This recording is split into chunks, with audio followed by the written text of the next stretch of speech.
name is Heather. I'm working with United Way to do this interview with you. Mhm. I'm going to start back a little bit before you served. I'm a little bit hard of hearing. So. I'll talk a little louder then. There you go. No That'll work. worries. We're going to start back a little bit to build up to your time of service. So I'd like to know where you were born. Leesville, South Carolina. So you are a Southerner. And my great-great-granddaddy was a Confederate soldier. Oh, neat. Yep. That's exciting. So there's a little bit of military background. Actually, and this is going a little bit forward, my dad was in, the first account of my family in military service was in the Indian Wars before our Revolutionary War. Wow. My family got here in 1752. And then the next area was Civil War with my great-great-granddaddy. He was an ambulance driver for the 5th South Carolina Cavalry. Goodness. Yep. And then my dad was in Navy. I decided to go in the Navy and met my wife while we were there. And our family alone has a little over 65 years of military service just from my wife and myself up. Gosh, thank you. Yeah, no problem. What's your birthday? 11th of December, 1946. Too Okay. close to Christmas. I understand that. And you mentioned your dad. What was your family like? Mom, dad, brothers, sisters? Yeah, mom, dad, and I got a brother and I got another sister, and that's it. Were you the oldest, or? Yes, I am. And then brother, sister, in that order? Yep. Okay. Did anybody else serve? Not in my family, no. Okay. My brother was too short. Really? Yeah, none of the uniforms would fit him. They'd have to roll up sleeves and roll up pants. He's a little under 5 foot. Oh my. Yeah. Okay. Let's see. But he's a hell of a clockmaker and watchmaker. Really? That's neat. Yeah. Does he Very still good do that? business. Pardon? Is he still working those? Yes, he is. In fact, he's one of 4 or 5 people that's qualified in South Carolina to work on grandfather clocks. Goodness. That's a neat trade. Yeah. What was your trade other than the military then? Machine shop. Yeah. And I farmed also. That was my job before I graduated from school, was helping the farmers, Nice. driving tractors and such as that. What did you farm? It was mostly peaches and what we call salad, which was vegetables for fall of the year. Mm-hmm. Cabbage and such as that. How about your father? What was his trade? Him and his brother owned a sawmill, and Okay. that was the job that they had. Yep. Did your mother work at all? No, she didn't. Okay. Her job was to take care Her of job you was the house herding me and my brother. Did you go to school? You mean regular school? Yep. Yeah, I graduated from Gilbert High School. Okay. Any college or just high school? I got just a little bit of college that I took while I was out at sea on some of the ships that I was on, and I did a little bit of MCC. Okay. Not enough to worry about, though. No. So you went from school, did you go directly into the military then? About 2 months after I graduated, I was in the Navy. Yeah. What drew you to that? Draft. Was it? So Yeah, you were drafted I went ahead and, in fact, I joined the Navy Reserve 1 year before I graduated from high school, Okay. because I knew what my senior trip was going to be, and I said, I'm going to do it the way I want to. Nice. What made you decide on the Navy? My dad. Okay. It was what he did, so I was going to follow in his tracks. Nice. And he was proud I did, to put simply. Right. Yeah. That is a neat thing to have. What did your family feel like when you told them that you were going in? No problems. No. No problem at all. They stood behind me. So when you were drafted, was that in South Carolina, or were you taken to another state? I went. My first duty station was in Charleston, South Carolina, on a destroyer. That's neat. Tell me a little bit about that experience. How did Well, that it's a feel? small ship, Okay. small crew. It's a fast ship. It's designed to go in, hit hard, and come back out. And that's the reason why we call them tin cans, because they were made light. So that's it basically. We carried 5-inch guns and some smaller stuff, but we were fast and it was good. The crew worked together. What was your role? My role was repair and damage control. So you would repair if there was something wrong mechanically? Yep. Well, not actually mechanically. It was more along the line of welding and light sheet metal work and piping, plumbing type work was what I did. And we we were called UDT, urinals, drains, and toilets. So that's mainly what I worked on. Okay. Yep. And what type of training did you have to teach you that? Did they teach you how to do all of that? That was on the job training. Okay. And did that? Even the welding was on the job training. Oh goodness. Did you ever have to weld outside of the ship, or was it always on? It was on the ship. Yeah. Okay. I know there's underwater welding. No, pieces didn't do too. that. Okay. Couldn't hold my breath long enough. No, I didn't touch that. What was some of your favorite memories from being on that ship? First time I'd ever been in the med. I made my first med trip on that ship. Oh no. We came back, made numerous Caribbean cruises, which was fun. Get to go ashore down there. And my last big cruise on that ship was Vietnam. Wow. We were there for the Tet Offensive. We got there and, stopped in Hawaii, went through the Panama Canal, stopped in Hawaii, which was nice there at Pearl. Yeah. And then we got to Vietnam just a little bit after Christmas, just in time for the Tet Offensive. So that kept us busy shooting and that kind of stuff.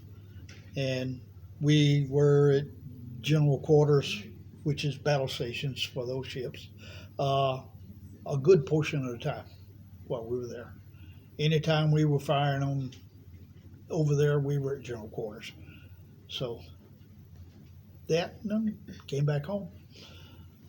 So how long would you be out to sea at a time? That would vary anywhere from 2, maybe 3 weeks. We'd come in for a week or something like that. But on that ship, I think probably about 3 weeks max time out at sea. Wow. How was that? Rough? It's not, according to the weather. Right? Yeah. For instance, going out of Hawaii, we left Hawaii, what was it, December? It was probably around the 10th of December. And we were in a storm all the way to Japan. So that was 6 days of rocking and rolling. Ooh. Yep. Did you ever get seasick? Nothing like being on an LST though, but So that was your first ship that you were on? that was my first ship that I was on full time. I'd spent 2 weeks on the USS Solely, which was a tin can, basically the same class. Well, it wasn't the same class, but it was a Sumner class, and I was on a Gearing class. But for my reserve training, was 2 weeks on that ship. But that's not enough to really count. No. But the DD-8 66, which was this one, was my first ship, and I was on it for 2 years. Wow. What's that size-wise compared to the first ship, the destroyer? They're the same size. It is? Okay. Yeah. They're a little over 300 feet long. Wow. And then crew-wise, is it hundreds? Oh, crew-wise was probably on there. I'm going to guesstimate on there that we were probably looking at about 150 guys on there. So you get to know them pretty well. Yeah, out get to be pretty close with everybody, yeah. Any fun times? Obviously, when you're out at sea, you're just moving along to the next destination. What do you guys do during that time? Oh, we maintain the ship. It's one of our biggest things we do. And we stand watches. The watch that I stood was sounding and security watch, which roams the ship. And we would just all over the ship, and if we came across shaft alleys that needed to be pumped, we called down in the engine room and had them pump them. And we otherwise just keep an eye out for fire or whatever things may go wrong. And we sounded voids and tanks, so that we kept a log of how much liquid, no matter what it was inside those tanks, and that way we could tell whether we were taking on water or not. Right. So were you ever in an active event while you're out on sea where you're taking fire, you're having to return fire? The only place that happened was in Vietnam. I do not know of any time we actually took fire. So that is on. We did go to general quarters one time, kind of out of the blue, because we had an unidentified plane coming in. And at that time, we didn't have the guns that automatically shoot. Oh, So, oh yeah, they got them now. yeah. Yep, plane don't send out a certain message, you get shot at. But anyhow, that was probably the biggest thing, was that one that I remember. And other than that, it was just kind of common every day when we were in Vietnam to shoot, go to general quarters and shoot, and then back off for a little while, go back out further, let somebody else go in and take a turn. So you just kind of rotate in and out? Yeah. Your job was there to provide cover for onshore, or? We probably did, but as the crew, we were never notified as to what we were doing and why we were doing it. Okay. So, You just were told this is what you're yeah. going to do. One good thing about shooting the big guns on a ship, though, it kept the overhead clean. All kinds of dust and stuff comes out when you're shooting them.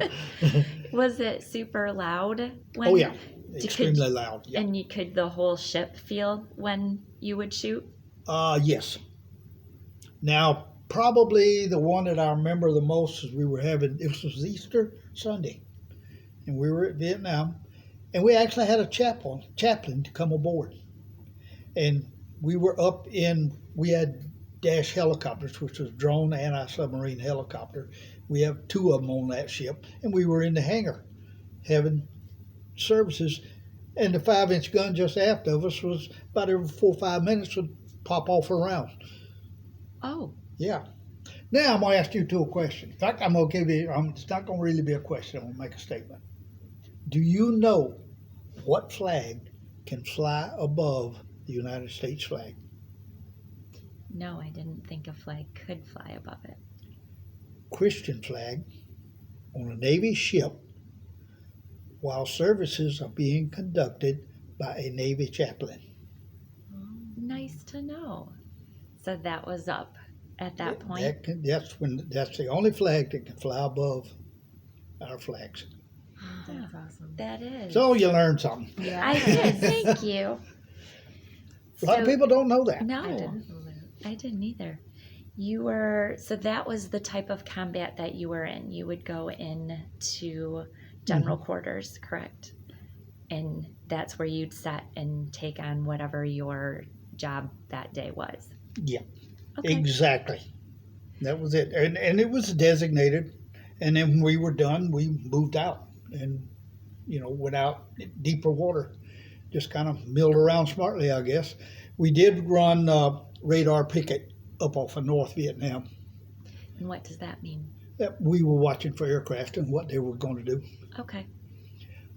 We did fire a star shell one night, and that's a shell that emits a lot of light, but it breaks apart, and it's got a parachute on it, and that's a flare underneath it, and it comes down.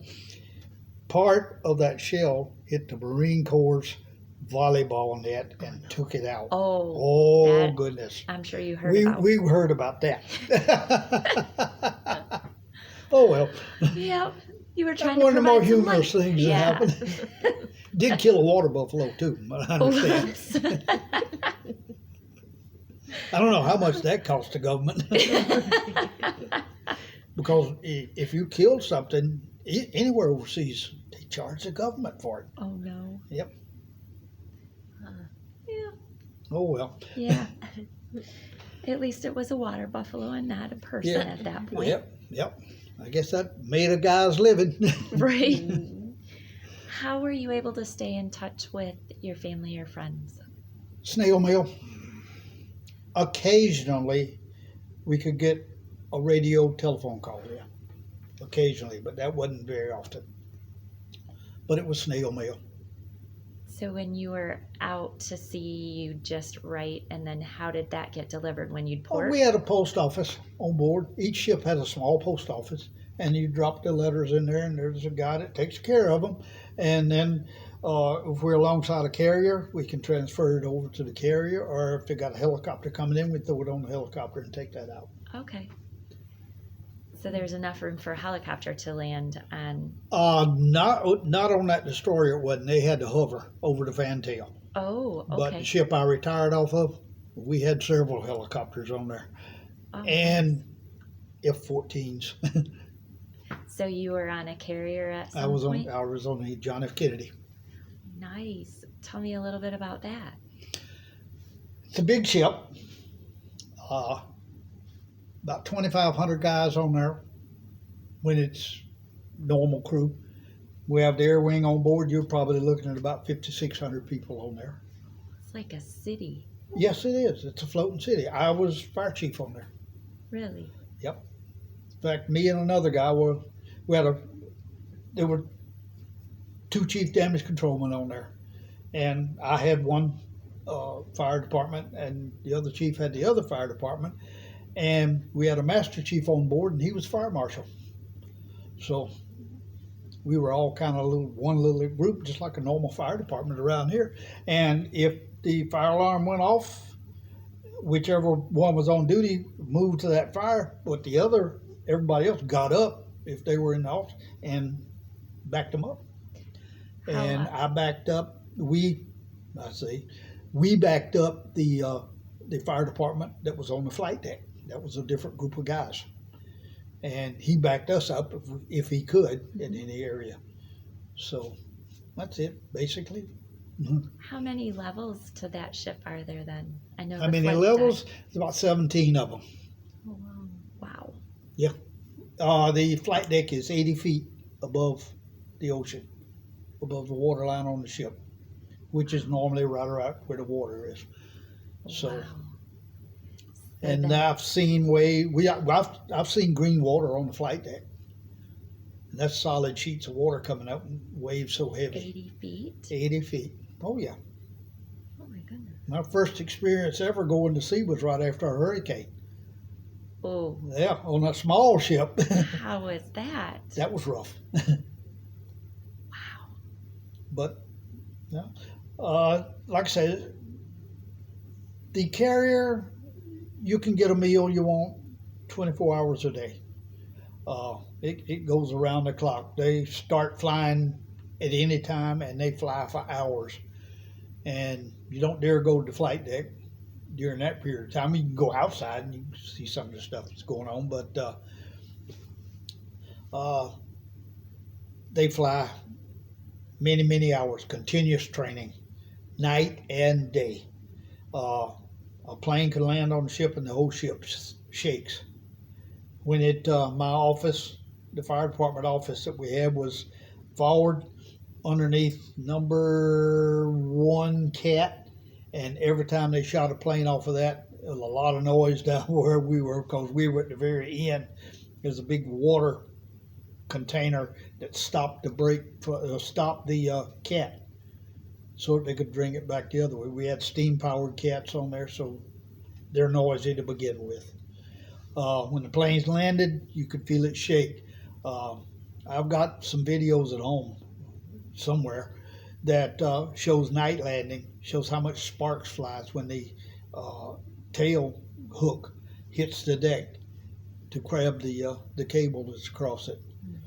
The cables on the flight deck are about 1.5 inches in diameter, and they're hooked to great big cylinders down below decks that's sitting on railroad tracks. And when the plane lands, it catches, and that's what really slows it down. and like I said, the whole ship will shake whenever the plane lands. The pilots, when they land it, their hands have to be up like this. They can't touch anything because it's automatically by computer, and the the plane is automatically wide open when it catches the cable, because if it misses, you got to take back off. And as soon as since it's got it, it shuts it down. Otherwise, they used to have to do that by hand. And the same way when they launch them, the hands are in the air, and the pilot doesn't take control until the plane is actually in the air. Oh, wow. I did get the opportunity when I was a friend of mine was a grape. They're refuelers. They wear a purple outfit, so we call them grapes. And he took me up on the flight deck during flight quarters one time, and I stood between number 1 and number 2 cats, and that's like somebody beating on your chest with their Really? fist when those planes, because their afterburners are wide open and everything when they take off. So Wow. I told him after about 15 minutes that I said, I'm ready to go back down where it's safe in the engine room. Oh, my. How? If we were down in the engine room on most of the ships that I was on that were steam powered, they were 1,200 pound system. And if you hear a high hiss, you stop right where you're at, because that's a steam leak. And they had a group of guys that would come in with broom handles to check for the steam leak. They're going like that, because when that steam hits that broom handle, it'll cut it. Yeah. It'll cut it right in half. Wow. So they find out where the steam leak is, and then you can move around. Wow. Yeah. How often did you have to put fires out on the ship? I can recall about 4 times, and that's it, over my 25 years. Wow. That's not bad. No. That's not bad at all. But that's one thing we did. We kept pretty tight reins on that kind of stuff. Right? Wow. How was the camaraderie on a ship that size? Did you get to know people? A ship that size, it's not near as good as that. You get to know your particular group of people that you're working in, and maybe a couple of other shops around, and that's about it. Air Wing, they come in, they go away. Then they come back later and they go away. And then a little bit later on, if we're going out and training somebody, they'll be on for a little while and they'll go. And I'd say the carrier, well, in fact, I know the carrier was the only time that I can recall, which is something that's common nowadays, but that I can recall that we had a group of women on board. Really? Women pilots and crew. And of course, that ship was set up strictly for women too, that they had their own head and everything was inside their compartment and all that good stuff. So, Okay. and to be honest with you, we didn't have to put any guards or anything like that on their doors. So they were part of the crew. Neat. I do remember that one night I was up checking my repair lockers. I had 7 repair lockers, and I checked on them at least once a week, make sure everything was going good. And the ship didn't feel right. And you've been on a ship a long time, you can tell just by the vibration on the ship that something's not exactly right. So I was up at repair 6, which was just below the flight deck. And there was a catwalk just outside. I walked out there and looked down. Whoa, there was an F-14 sat there with the landing gear sticking straight up, and it was floating in the water. Oh, Yeah, she missed. She didn't make it, but oh. that happens, you know. But things like that happen. I hadn't been on the ship more than 3 or 4 days. See, I caught it in Palma, Mallorca, and we were out in the Mediterranean. And we, I don't know, about the 3rd or 4th night out, we were doing flight ops, and one of the planes had problems, and they had to put up the net and catch it. And another one was waiting to come in, and after it took the net down, got the other one out of the way, he landed, but he landed too far over on the off the runway, and he used an A6 for brakes. Oh, Yeah, he hit that, and there was a guy on top of that A6. He jumped over the side when he saw what was ready to happen, so they rescued him. But the guy was going slow enough. The biggest thing he did was some damage on the A6 and some damage on the wing of the F-14. But wow. we have televisions all over the ship that, show what's going on the flight deck. Gosh. So, yeah. And I thought to myself then, just what in the hell am I doing on this ship? This thing will get dangerous. So true. How often did people go overboard? Not very. No. Not very often at all. I can only remember one or two occasions on all the ships that I was on Good. of a person over the side. Wow. But we got them back. Good. Yeah. I bet that would be, well, if there's waves coming up on an 80-foot high flight deck, there's times actually, it's rough. when we're taking weather like that, unless we're actually in a war, I wouldn't foresee us even trying to launch aircraft or be during out. something like that. Right. Yeah. Okay. What's one of the most humorous times? Humorous.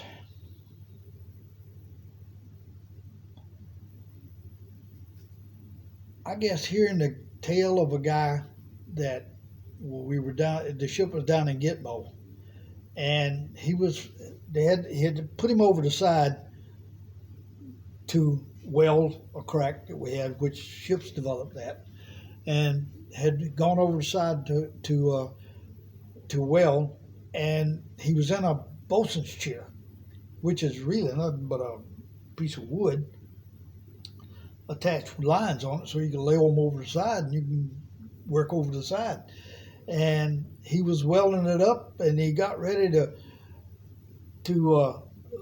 bring his welder up. They brought it up, and somehow or another got tanked, and he flipped and fell into the bay there at Gitmo. And he came up and says, "Hope I didn't leave a ring around Cuba." That was one. One of the few things. The other's not fit to tell. We'll let that one say that. Yeah, you got to be selective. Right. Never know who's watching. That's right. So, did you sign up for a specific term? Did you renew? Did you, you just said you did I re-enlisted years. twice. Did you? Yes, What I made did. you do that? I liked service. I liked the job. It's a challenge, and you're working with something that's bigger than you are. Right. If I can use that terminology that way. It's definitely an important job, and it's a needed job, because if you turn your back, other people are going to take advantage of you. So anyway, I just get the fact that it was bigger than I am, and something I could do for my country. And my daddy always told me, "The country's worth living in, it's worth defending." That's a good I took that to heart. Yep.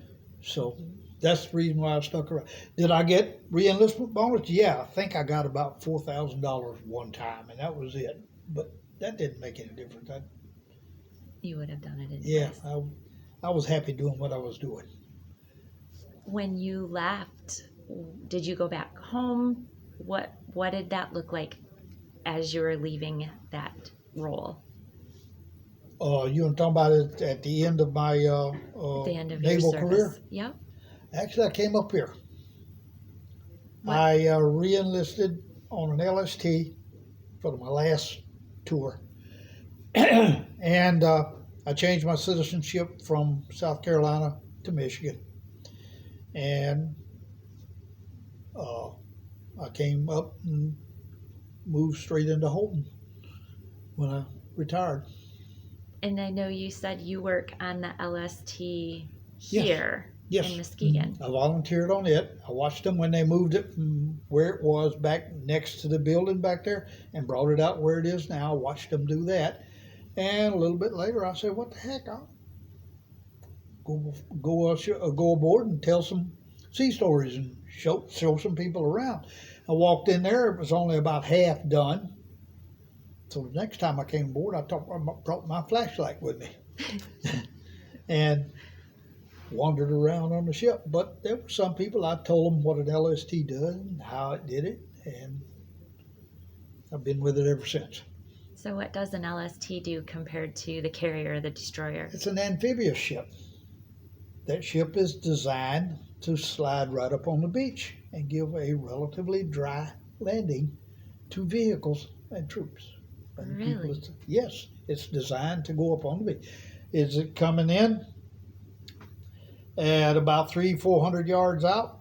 It opens the bow doors, drops the bow ramp to about a 45-degree angle. That's the World War II type. Then they drop a anchor off the stern and just let the big DC winch spin as the ship goes in. Ship goes in, slides up on the beach. Down in the auxiliary engine room, they got two 1,500-gallon-a-minute pumps. They start pumping water forward into a tank. You keep full all the time. And as the ship offloads, of course, it gets lighter. That keeps the bow right on the sand. And vehicles drive off. And then as soon as the last vehicle drive off, you reverse your pumps, start pumping out of that tank. So pop her up a little bit, take a string with the big winch on the stern and pull yourself back off the beach. And as soon as you get in deep enough water, you can use your main engines. The main engines are running at that time because they're taking off of what we call ballast cooling, which is they're taking water out of the ballast tank that are designated for that, runs it through the engine, sprays it up against the deck on the other side, and it comes back down cool, and you just keep recirculating the same water. Neat. Yep. Huh. But the way the World War II LSTs work and the way the LST that I was on worked was the exact same way. You use seawater to trim it and to ballast it and to, do what we normally have to do. Now, when I was on the LST, the Boulder, which was LST 1190, built in 1965, the Oil King and myself would work together, especially if we had a beaching, to trim the ship however we needed to trim. He moved fuel around, and I moved water around.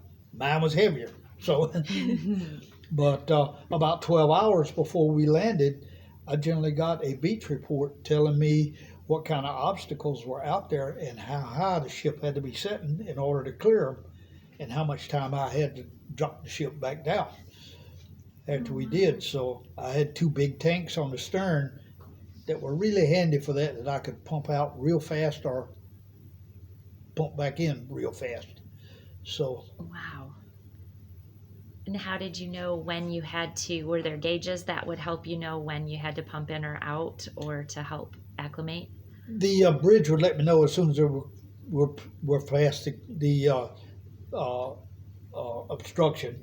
And then I had spots that I could go and look off the stern, because we had a set of supports that were back there, and I could guess within about 6 inches of where we were. Wow. So all I had to do was go back and look at them and where the water position was on it. Even with the ship being underway, I could still read it pretty good. That's neat. So then you returned home, which now became Michigan. Yep. And is that where you met your wife? No, we met on a floating dry dock Really? in Norfolk. Yep. The AFDM-7, which was a floating medium battle wagon dry dock in beautiful Norfolk, Virginia. So you were just docked there for a time? No, she and I both were stationed there. Oh, okay. Yeah, she was an electrician and I was a hull tech on that. Neat. Then Yep. Did you end up serving on the same ship after? No. Okay. She went to the LY Spear, and I ended up going to the Boulder. We went our different ways, and she was in Norfolk. I was actually stationed in Little Creek. So, But when we were on the AFDM-7, we were both in Norfolk. Neat. Yep. And it was kind of nice. And even when I was in, and she, let's see, I only made a couple mid trips. A couple Caribbean trips. And then she was transferred to the Vulcan, which was a World War II repair ship. Probably the oldest ship in the Navy. No, it's not the oldest ship in the Navy, but it was the oldest one, definitely in Norfolk. And then after that, we had a daughter, and Ellen ended up getting out. I stayed since I was closer to retirement. Mm-hmm. That's what worked out. And that daughter is living in Lexington, South Carolina now. Is she really? Yeah. That's She's married to a Navajo Indian. oh neat. Yep. Yeah, we've got, she has 4 daughters, and my older daughter that I had before I went in the Navy is living in Smithfield, North Carolina. And she's got a boy and a girl. So I got 6 grandkids. That's what we got. Well, Yeah. congratulations. All right. So then, how do you feel the service changed you? I grew up. That's the best thing I can say. Yep. They threw me in that briar patch, and it's grow up or completely fail. So And I grew up. perfect. What do you think your best quality from that is?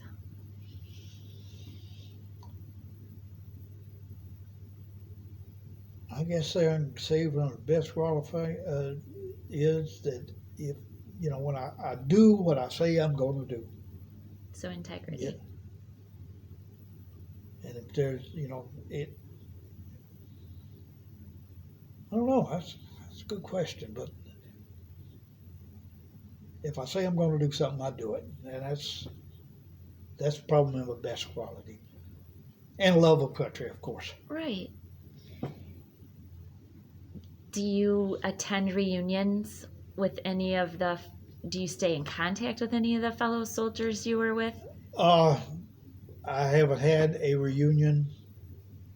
I haven't even seen a reunion of any of the ships that I was on anywhere close that I could get to. So no, I haven't. Okay. I missed the Boulder when she came into Muskegon here back, just a couple of years after I retired. And I found out about it after it was all over and done with. Oh well. Yeah. That happens. She's still sitting in Philadelphia. Is there anyone that you were stationed with that you still stay in contact with? Yes, a guy in Plaquemine, Louisiana. He was a cook on the Canopus. And we were both stationed in Holy Loch, Scotland together. And him and I got to be good friends, and his wife, and we all got to be good friends. And then whenever he was stationed from the Canopus, because he transferred from Simon Lake to Canopus. So when he transferred from the Canopus, he went to the Eisenhower out of Norfolk, which was an aircraft carrier, and he stayed with Ellen and me. We lived in Norfolk. We had a spare room, so he stayed there. And he's visited us on his way. His wife is originally from Martha's Vineyard, so when they go up that way, he's stopped by. Him and his wife have stopped by and talk, and we talk on the phone kind of regular. So that's about it. What was one of your favorite ports? Actually, well, favorite ports probably would be, even though it's kind of dirty, I didn't mind Naples too bad. But my favorite place that I was at, believe it or not, was Holy Loch, Scotland. The country's beautiful. The people are really nice. The weather sucks, but that's beside the point. It rains all the time. Oh. Now, I've seen it rain on one side of the ship and snow on the other. Oh, But anyway, when I was in Holdalot, Scotland, I was on the Canopus, which was a submarine tender, and we were working on submarines. And that was a beautiful place. Outstanding. Second, rode to Spain. That was pretty nice too, even though it was completely different weather-wise, very seldom rain, always warm, but it would get down to freezing on occasion. wow. Yeah. So you got to tour a lot of places. Yeah, I've been to Israel and I did that tour. I've been to Masada. I've been to Bethlehem. I've been to Jerusalem. I've been to the diamond factory there in Israel. And we always tied up in Haifa, which is up pretty close to Syria. Okay. And but Israel was really nice to go to. Yeah. In Majorca, I went on some of the trips to different places there, and I did those. I've been around. I've been to the pyramids in Egypt with a tour on that. Went to the step pyramids way down, went all over, which was nice. Different country. Don't drink the water there. Oh. Yeah. Give you diarrhea real bad. That's So not that good. gave us an excuse to drink beer. Oh. But yeah, I even made it into Tunisia. The Master Chief that was the fire marshal, him and I went over and went to a market in Tunisia. That was something to see. All kinds of stuff for sale. Onyx, you name it, all kinds of stuff. And they're selling their stuff. We went out and looked, and then we went back to the ship. In Turkey, meals, I think it cost us $3 for a 7-course meal. Wow. And they cooked it right in front of you on a roll-around grill. Oh, wow. Yeah, the guy cooked it right in front of us and all that stuff. Wow. Yep. In Japan, I ate Kobe steak. Ooh. Yeah, that's a delicacy. Yeah, that was good. Philippines, that's a different story. You get monkey on the stick there. At least I think that's what it was, a monkey on the stick. I'm not too sure. You survived it, whatever I it was. survived it. Yes, I did. You need to do experiences like that. Right. So you can tell about them. Yeah, there you go. So in closing, what would be one thing that you would like others to know about your service?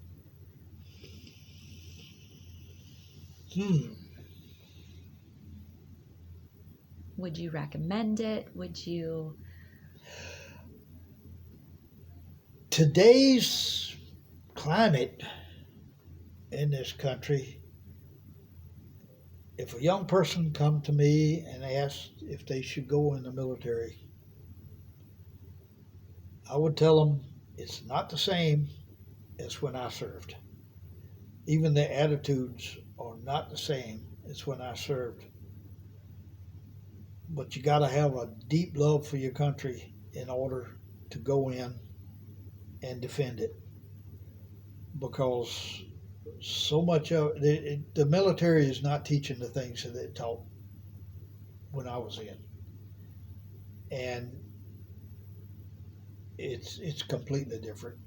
And you got to be dedicated, and I think you have to have you may agree or disagree with, but I think you got to have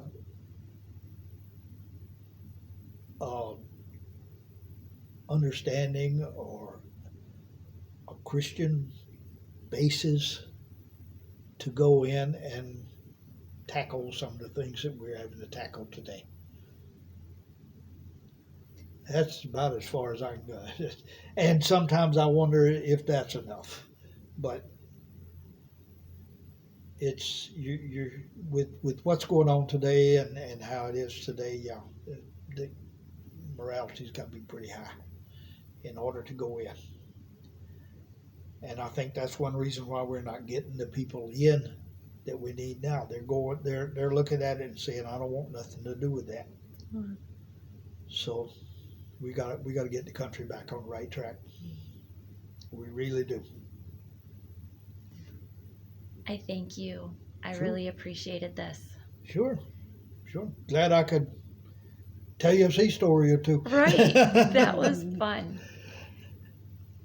Anything else that you can think of you want to share? No, ma'am, I don't think so. Not right now.